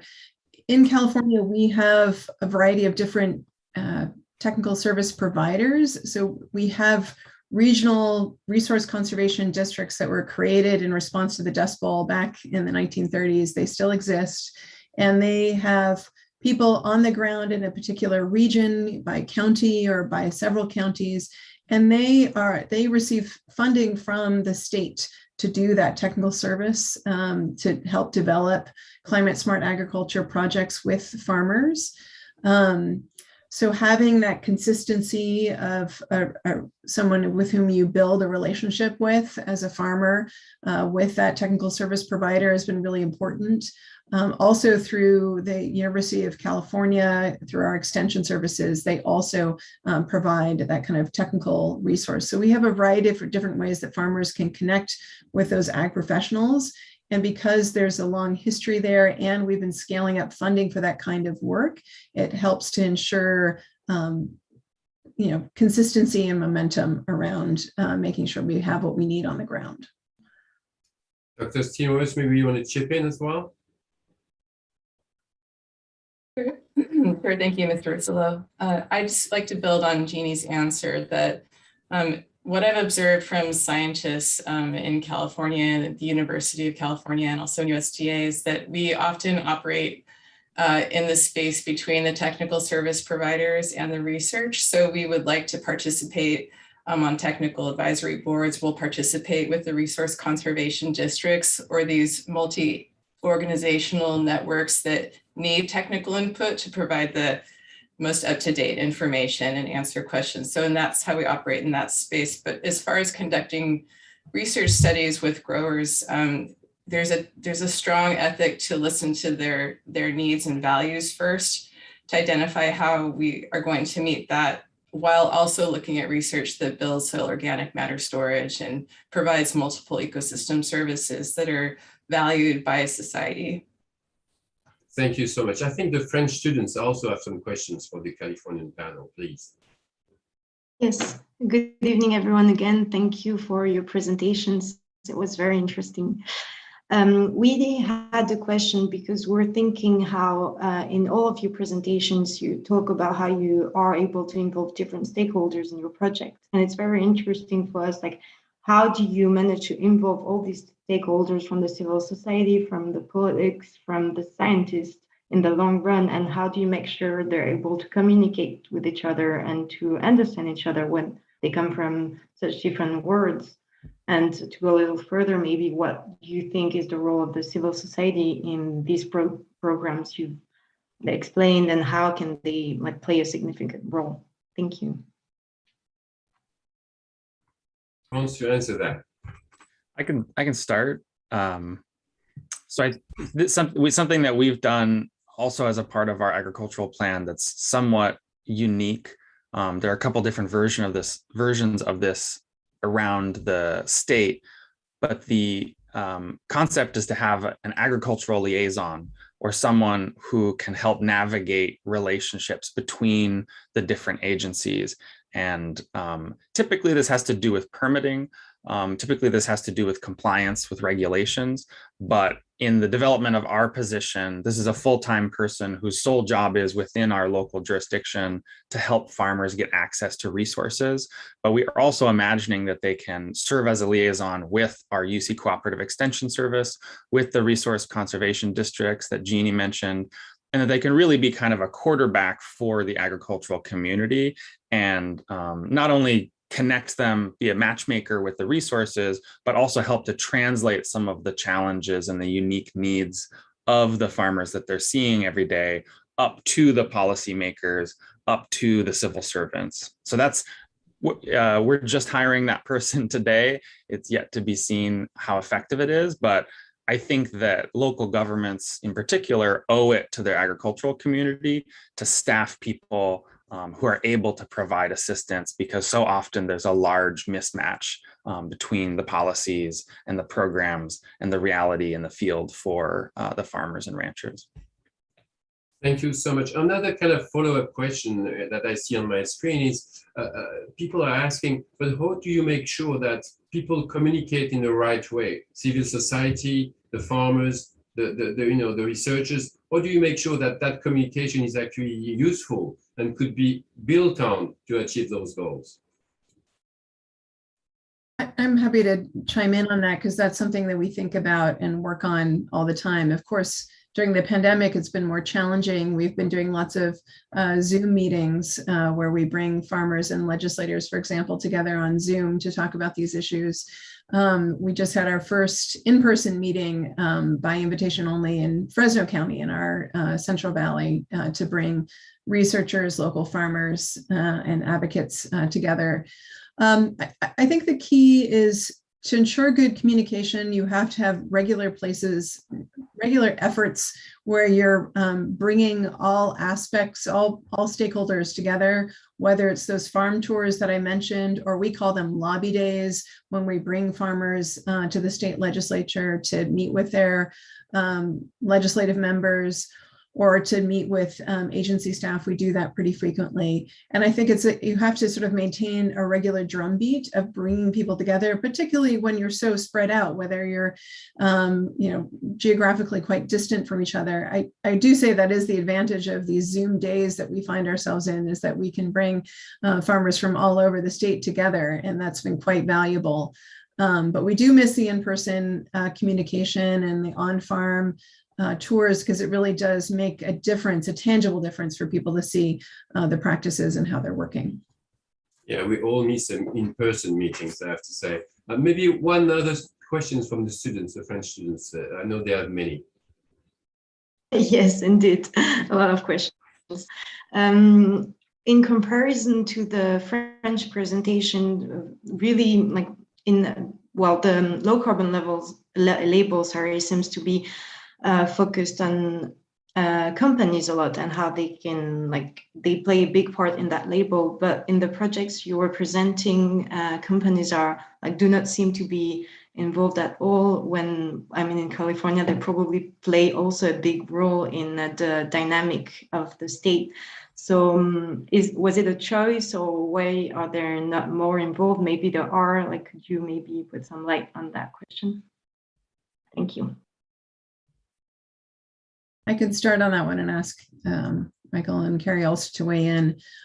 Certainly, food companies in particular are playing an active role on issues of climate change and agriculture in California and nationally.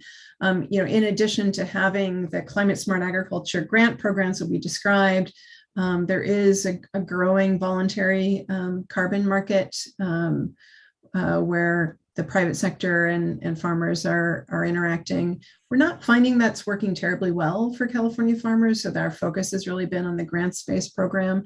But there are companies that are supporting carbon farm plans in California, so helping to fund the planning of how do you reduce holistically on a farm through a carbon farm plan, all the different options on that farm for reducing emissions.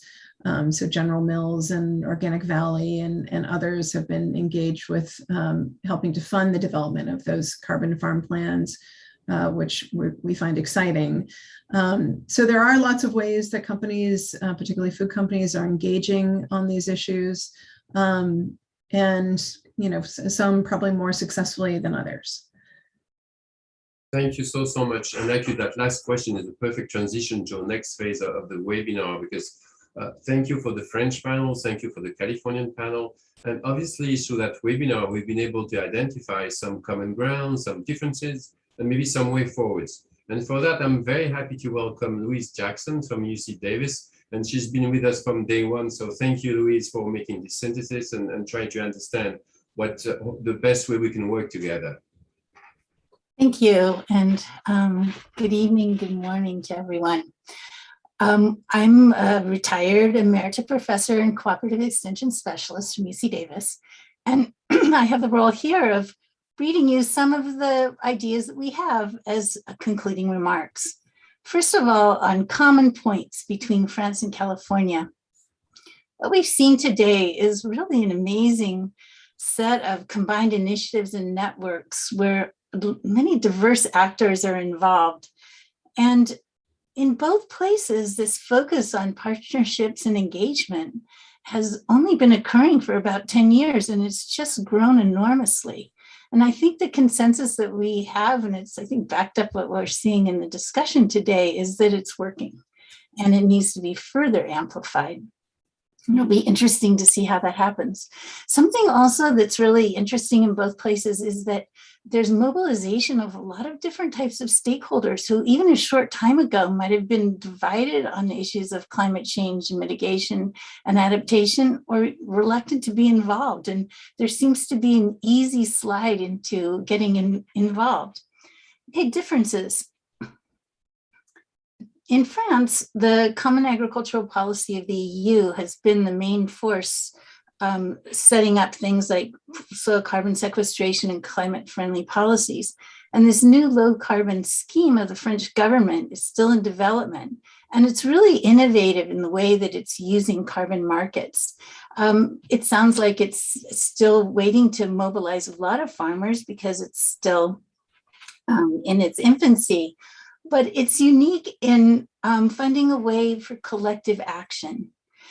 The California government, as we just heard, is geared more towards small and mid-sized grants for farmers so that they can try things out and either one or several practices and then bring about transformative behavior by sharing their results with other people, either an educational component, field days. And so far, the collectivization is not quite as far along. So one of the issues that comes up for California's approaches is this uncertainty of funding each year. Maybe the carbon markets approach might have more stability of funding. Okay, next slide, please. Ways forward. And what I'm going to focus on ways forward is about the urbanizing landscape context. And really, it's quite different than what is going on large-scale rural ag landscapes. The social ecological drivers for transformative behavior is really geared in diversity in urbanizing landscapes. Diverse people, diverse strategies for dealing with the encroaching urban presence. And we are seeing flip-flops and changes in how different people are thinking about things. And it's actually a really evolving, exciting time. What we see is that this bringing together of people fairly recent on carbon cycling could eventually create bridges where stakeholders then have assembled and gotten together so that they can be working towards larger issues about land preservation and resilience amongst the urbanization pressure that's occurring in places like the two areas that we focused on here. We've heard about the need for better knowledge on farming practices for soil health and greenhouse gas emissions, technical assistance. Something that Mr. Dole brought up that was very important is the farm field versus the entire farm context, how we look at total emissions in various timeframes. And while we can say that that's really important. Something that we also need to be doing is improving our idea of what constitutes multi-benefits, especially for services that occur in urbanizing landscapes to society. Not only just the environmental benefits, but cultural and recreational opportunities, ways that people begin to feel like these lands are their backyard. And that if we're going to recommend that growth go upwards into more intense, densities, these are the places where people can spend their time and know that it's part of their lives. And finally, something that has evolved through this that we haven't heard too much about today, but is thinking about new policies whereby developers who are involved in urbanizing landscapes have some responsibility for taking care of the environment and the agricultural land. This is proposed in the French government's Zero Net Artificialization program, as well as the city of San Jose. And I just want to end by saying something exciting that happened just 2 days ago in San Jose, and the city council unanimously voted to take land that's in agriculture, but zoned as industrial, and take it back to an agricultural zonation. So now in perpetuity, it will remain in agriculture. And it doesn't have the ups and downs with wondering or not whether the land's going to be sold to a big new company in Silicon Valley. So I want to end there, and I will turn it back to Fabrice, who will then see if there's some comments to these conclusions. Thank you so much, Louise, and especially for that good news at the end. I think it's it's actually very good to hear something like that. I mean, we have a lot of questions. The floor is open to discussions and questions now, but I'm gonna ask my questions, if I may, for very quickly. I was wondering, basically, if the French panel has some lessons to learn from the Californian side, and vice versa. I think it would be interesting to have some reactions from the French panel, whoever wants to answer first, about what lessons can we learn in terms of the methodology, in terms of the programs in place in California, and also in terms of the differences. But Louise mentioned the ways forward. So whoever wants to answer first, what lessons have we learned then tonight? Maybe if I may, Fabrice. Yeah.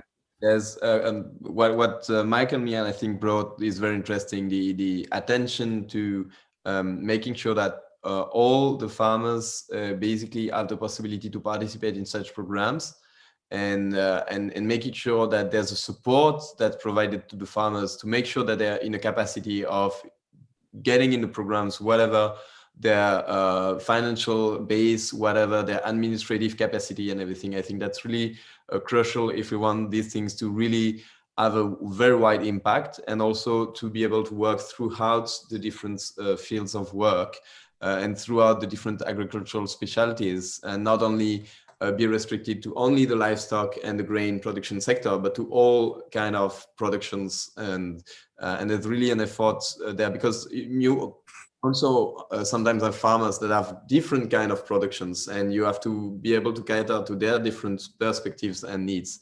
So I think that a lot of that comes down to having people that are able to support the farmers. And I think that can be done either by institutes such as Institut de l'Élevage from Mr. Dole, who have a very strong relationship with their farmers, or at the local level, by the people that are on the ground and working with the farmers on a day-to-day basis, be it with the Chambre d'Agriculture from Mr. Philippe, or the work that we do in Terre with the NGOs and local civil society bodies.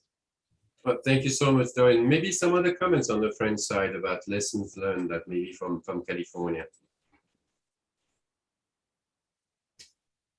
Maybe not. Okay, maybe then I'm going to move to the Californian. Jean-Baptiste. Yes. Vous m'entendez? Oui, Jean-Baptiste. Jean-Baptiste Dolé, oui. Jean-Baptiste Dole, yes, I do believe that involving actors is of utter importance. And actors at all levels need to be involved if we want to make sure that producers can be supported and engaged in such programs. And we also need to demystify the question of climate change and the need to change practices. We need to prove that it's possible and doable. And company coaches or industrial actors collecting, purchasing grains or dairy products or meat, they can support us to draft a new narrative to engage all producers. And this, I think that we need, when it comes to this, we need to mobilize, to recruit more, to convince more. Because today, if we still have we already have a lot of producers. So far, we have recruited the most enthusiastic and motivated producers. But now comes the tough part, recruiting the most reluctant producers, those that are less inclined to change, those who believe less in climate change. But I also believe that a multi-partnership is essential if we want to succeed. Clear that we see that the convincing part is really a very important part, and maybe there's some views of, in terms of the way the French see it, and there's some differences. I mean, in terms of the way the French see it and the American side sees it, but that convincing part is obviously detrimental and instrumental to what we can do or can't do. On the Californian side, maybe I don't know, some comments about some lessons maybe learned from the French panel.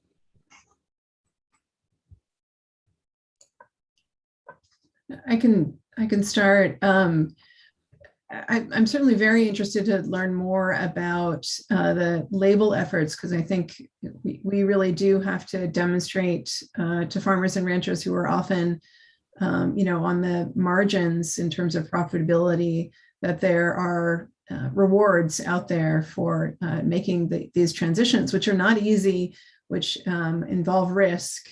And so I'm interested I think that's an interesting model, and one that we'd like to learn more about here in California. As proxy, we've really used the organic label in some ways. But, I think to go even further, to look at ways that we can reward farmers for these climate-friendly practices, I think will be really important. We actually have a question from the public on that. I mean, somebody's asking, would the label approach work in California, actually? That's something that could interest farmers, because it's a different approach from your approach on the ground at the moment. Well, I would say that there have been many different label approaches over the years in California and nationally for a variety of different environmental concerns. And it's really only been the organic label that ultimately has provided the premium and kind of a stable marketplace. But I think there is interest in a variety of different, ways to sort of demonstrate to consumers that there's value here, and also to improve the prices that farmers are receiving.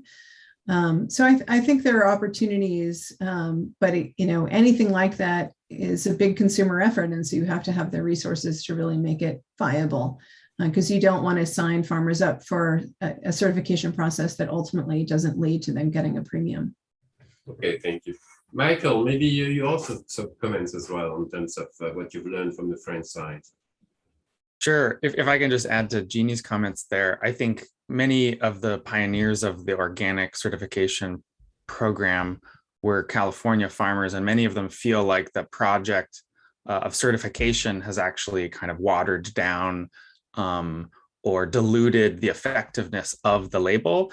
And this gets at the race to the bottom dynamic that I was referring to, where certification is expensive. It takes a lot of administration. Inherently, the rewards are higher for the larger farms and the larger companies. And doing so, what is the bare minimum that you can do with on-farm practices before you're able to qualify for that certification? Because that's where the financial premium comes in. So I think that's the challenge with certification. And I think in California, a lot of the folks now working on regenerative practices and climate smart agriculture are reticent to replicate some of the dynamics that occurred with organic certification, because it is so inaccessible to small farms. But I think from the French presentations, I mean, it is really interesting to see how different it is, where in California, it's seemingly led in large part by governments, both state government, local government, led by nonprofit organizations and NGOs, scientists. And it's frankly inspiring to see that totally different actors are in play and are motivating this, and that farmers themselves are organizing, I think that we could really benefit from more of that. And many of our farmers are a bit disillusioned by spearheading a project like this. And seeing that happen in Saclay and with Dorian's work has been really inspiring. I think we could hope for that farmer-led movement here as well. I think we are very fortunate because Secretary Ross is still with us, and I think she'd like to intervene and give us maybe some of her comments in terms of maybe what she's learned tonight from the French side. Secretary Ross, please. Sorry, I did not have the translation. I think the discussion that Jeannie and Michael have held up is really, really important, because I do believe that the most durable success will come if farmers and ranchers themselves feel empowered and are leading. Interesting take on the labels. One of the things we hear constantly is how many labels are out there and on packaging, that becomes a barrier. And I do think, Michael, I appreciate your comments, but I do think organic has the durability that it has because California had a state program that ultimately finally led to a national program. And those consistent standards are very important for what that means, but only California makes the investment of enforcement to ensure the integrity of the label and the trust of the consumers. And this is what I worry about adding another label. I think it would be important to go that way, but I worry about greenwashing and it's losing its integrity. And I'm more focused on the real practices on the ground that bring back business bottom line results, as well as the environmental results and public benefit that we know that is there. That's just my take. Thank you. Thank you, Secretary Ross.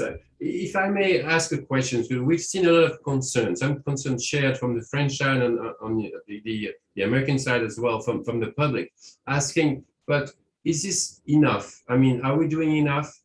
They are concerned that not so many farmers are involved in those programs. So how can we move up to the next level? How can we make it something that's, okay, this is going to work? And there are some questions, a lot of questions saying, at the moment, very few farmers are involved. So what do we do? Right. And I agree, like we need to do more faster. And our constant question is, how do we scale this up? But I think having meetings like this and sharing information like this is very, very important. I will have to say in my years in government, I have found the best way to build that out is academia to academia. That's hugely important. And we know that we learned how to grow grapes from the French, right? But also then on the policy side, government to government, and then introducing the business to business side. There have been a number of meetings that I've been in over the last 8 years in particular. We're really taking a more global approach to bring farmer organizations together into the room to start to have them see, they did this, we can do this, or this is how we're doing this. So farming is very place-based, and it would be silly to think that we could dictate one set of practices this way would be the way. But I think that the willingness to share in sessions like this is one very important step forward. And then I would add, I have seen so much more investment of intellect and financial investments by the nonprofits and the environmental organizations who have realized that they can accomplish their goals faster by partnering and investing with the farm community to make the results real. One last question, if I may. What about, it's a suggestion maybe, I don't know. What about bringing some French farmers to California and sending some Californian farmers to France? And then they can exchange also on the practices, on the relationship with scientists and all of that. Would that be useful? Absolutely. I was leading efforts once a year by taking farmers to different countries that led to MOUs and these kinds of ongoing international webinars that are widely attended when they see farmers actually being on the screen giving the presentations. I think it's a fabulous idea. Just include me in the first trip, okay? I only speak for myself, so I don't want to be in trouble, get in trouble. Thank you so much again. We have a lot of questions. one has to do with the French panel, I have to say, but it's a very interesting question. There's somebody from Madagascar out there in the public, and he's asking, or she's asking a very good question, which is, with what's going on in Madagascar, with all the concerns regarding climate change and all of this, how farmers can get involved in those programs when they have so much to worry about, so much, things to worry about, on the side, I would think. And maybe Dorian, you can answer that question. This is a real, real question, legitimate question. Okay, it's great to be part of those programs, but what do you do when you have so many things to worry about? I think this question is not specific to carbon. I think this question basically comes back to the whole issue of transitioning towards a more sustainable and environmental friendly way of conducting farming. Because if you don't take the first immediate concerns of farmers into question, then there's no way you can go further.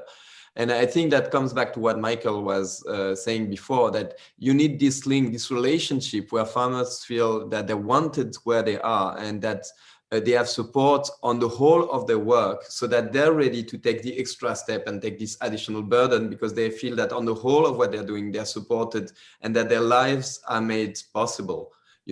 If farmers have the feeling that they're just going to disappear and that it's so difficult for them to do the work that makes them eat every day, then for sure they cannot take an extra step. But if they feel that they're really supported by society, that are really expected by society to play an important role for the future, then they're ready to make that extra effort, because they feel that they're not alone in that regard. And I think that's really the key, to find this way to make them feel they're desired and supported by society in general. I totally understand, but what you're talking about, it's almost a case-to-case approach, which, every case is different. So how do you do that? I mean, it's easy to do that with 2 people. How did you do that with 5,000 farmers?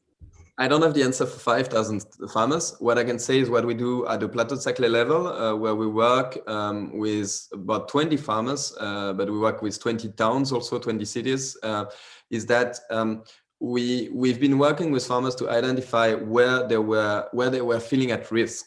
And the first area of risk was on land's purpose, land destination, because there was this uncertainty about what the land would become. I think it comes back really clearly to what Louise just mentioned, the very strong decision that was taken by the San Jose Council to guarantee the continuity of the land is something extremely important to build the trust. And also, what Louise also mentions about the fact of being in a peri-urban area, and most of France is now considered as a peri-urban area, by the way, where you have, all these problems with transportation, with your farming vehicles, where farmers don't always have the feeling that they're wanted and that they're taken into consideration in the way that developments are led and in the way that the other stakeholders, where they consider them. So I think, there's basically general rules that can be applied everywhere. And then there's also a case-to-case approach that is specific to every territory and every area where farming is happening. Yes, if it's the same on the Californian side, that you have to have that double approach, case to case in some instances, and maybe more general approach in different cases. I can chime in and just quickly say, I think a big part of it is also having the funding available to validate the work of farmers. I mean, we can put them on a pedestal, we can put them on billboards, we can talk all we want about how they're important public servants providing essential actions to fight climate change. But if we don't compensate them, and if we don't give them the economic security to continue doing what they're doing, and a big part of that in California is access to land and security of stable land to invest in, to make sure that your carbon farming efforts are not going to be all for naught because it's going to be developed in a couple of years. But I also think that it can be as simple as Dorian mentioned, of helping the public to see them that way as well, not only with funding, but through an understanding, so that we have a lot of farmers that complain about cars cutting them off on their tractors and flipping them off on the road. I think that that's a big piece of it. It's just raising their stature with the public, but I also think we can't do that without compensating them fairly and actually giving them a material improvement to their lives so that they are not as insecure in their business. Michael, two questions follow up on your intervention. One is, how do you set the right compensation? How do you how do you know what's the number? How do you do that? I guess on a case-to-case basis. Well, so that's the kind of experimental part of what we're trying to do, which is called a reverse auction. And so the farmer actually says, this is how much it'll cost me to implement this practice, or this is what it's worth for me to do it. And then we're able, through the carbon planner, a COMET planner it's called, that a number of folks on the California side have referred to, we're able to calculate the estimated carbon, and we can see what the price of carbon is for that applicant.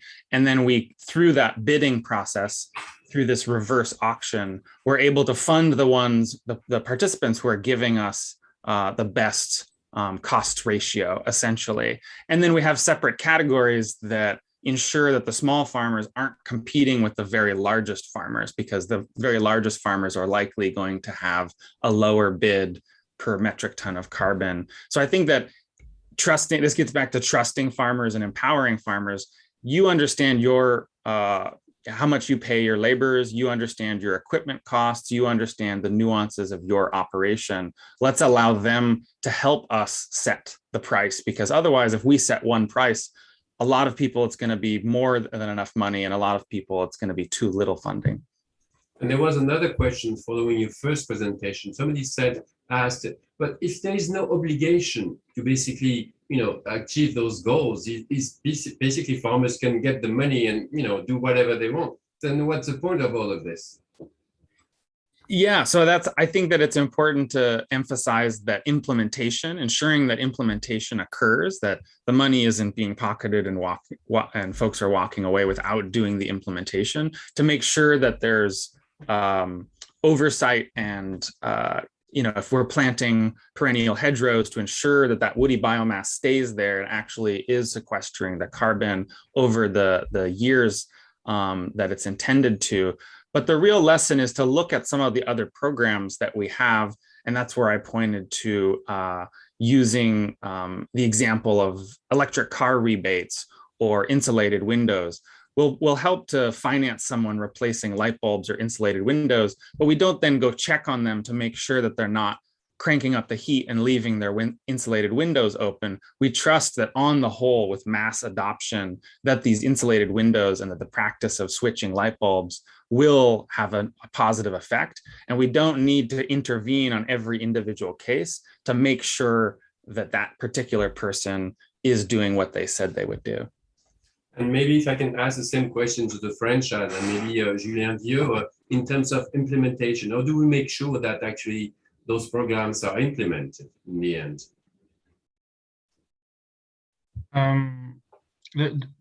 Pardon, je suis désolé, j'entends en anglais, du coup j'ai envie de parler en anglais. I'm sorry, I was listening to the English, so I nearly spoke English, but I will speak French. What's important is what was just said. It all depends on how we design our support system. And everything is possible. In our low carbon label, we have an assessment of the quantity of CO2 diminished, because the investor wants to have an impact today. But we can also have a grant approach, for example, that is assessed differently. We could say, maybe, what is the cost of this action, and I will pay for this action and compensate for this action. So it all depends on what we want to do. For low carbon label, we have a method, because this is what our investors want. They want to know how much carbon is stored.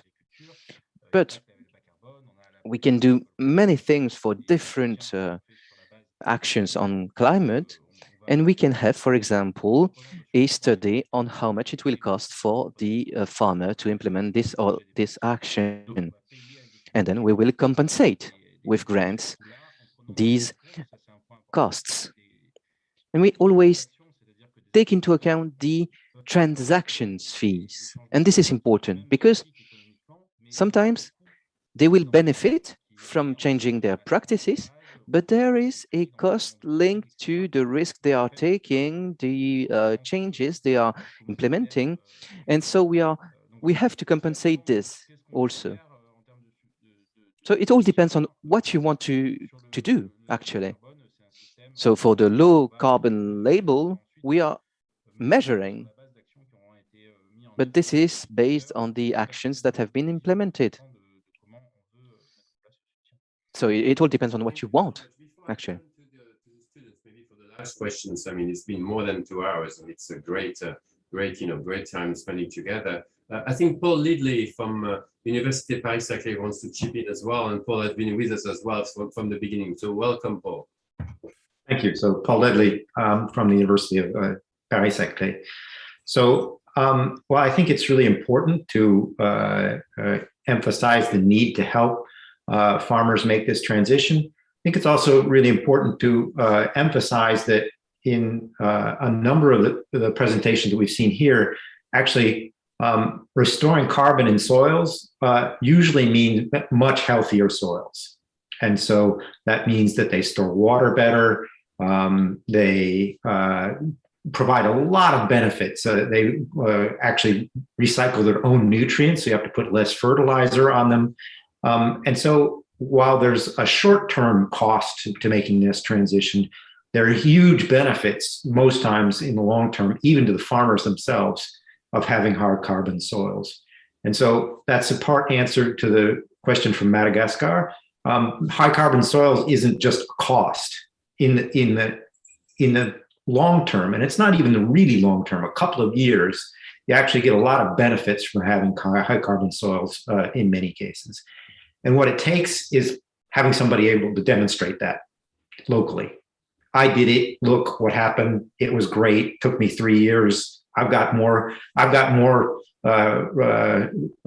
production than you do because I've got better soils. Well, thank you for the force of example. So maybe one last question from the students. Sidonie, are you still there? Yes, I'm still there. I'm thinking because most of our questions were answered in the discussion. So, but maybe if someone wanna answer that question, we were because we thought a lot about the questions we were going to ask tonight, and one of the things we discussed is how to have a holistic transition, especially on the French side, where we always talk about the carbon low label, and to be able to also consider the impact on biodiversity, soil erosion, water irrigation, air pollution and everything, and to make sure that all these projects consider like all these different impacts that are at the end of the day very important to like a sustainable agricultural transition. It's a very good question. Maybe on both sides, actually. How do we consider a more holistic approach as well? Maybe from California first, and then from the French side. I could just add that with the state climate smart agriculture programs, it's now a requirement that the state agencies look at the multiple benefits of practices. So it's not enough to just reduce greenhouse gas emissions or increase carbon sinks, but you've got to look at other environmental, biodiversity, public health impacts of those practices. That does make it more complicated. And there is the risk of diffusing the benefits across too many sort of points of trying to make change. But I think there is real value in looking at prioritizing, in the case of agriculture, on-farm practices that provide multiple benefits. As Paul discussed, the benefits of increasing soil organic matter are many, including in the West and in California, where drought has just become part of our reality. We absolutely have to increase soil organic matter to increase that water holding capacity.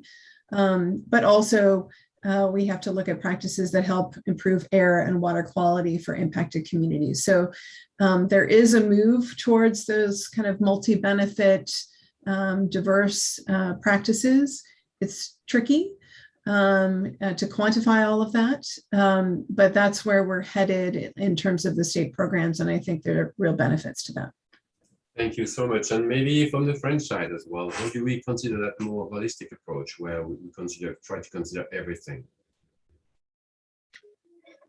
Alors, je vais peut-être pas répondre directement à la question. I might not answer the question directly, but we were talking about mobilizing the farmers. You have to know that the farmer is thinking about the farm as a whole. And sometimes it might be contradictory.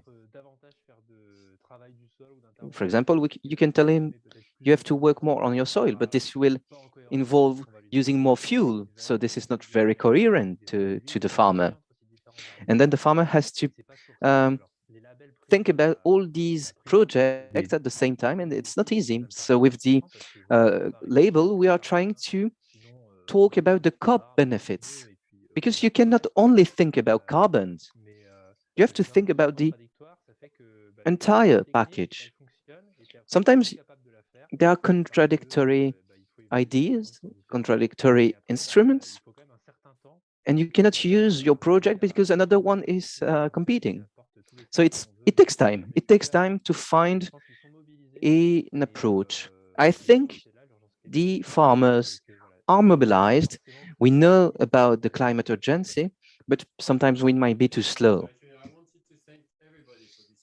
It's been more than 2 hours of very fruitful discussions. So I want to thank Secretary Ross for being with us. I want to thank Valérie Masson-Delmotte even for being here through a recording. It was fascinating. I want to thank the French panel. I want to thank the Californian panel, and I want to thank the students. And also I want to thank the people who have been with us for more than 2 hours with a lot of questions of interest. And I want to basically encourage everybody to keep being informed and looking at all the feedback and sending us feedback from those webinars, but also looking at the information and the fact sheets that are present on the Terre and Cite website and financed by EIT Climate KIC. And this is the word of the last words from myself. Thank you again, and we'll see you at I'm sure at some kind of a next event very soon in the future. Thank you for everybody. Thank you, and thank you for your attention and patience, and thank you for this very fruitful exchange. Thank you. Bye bye.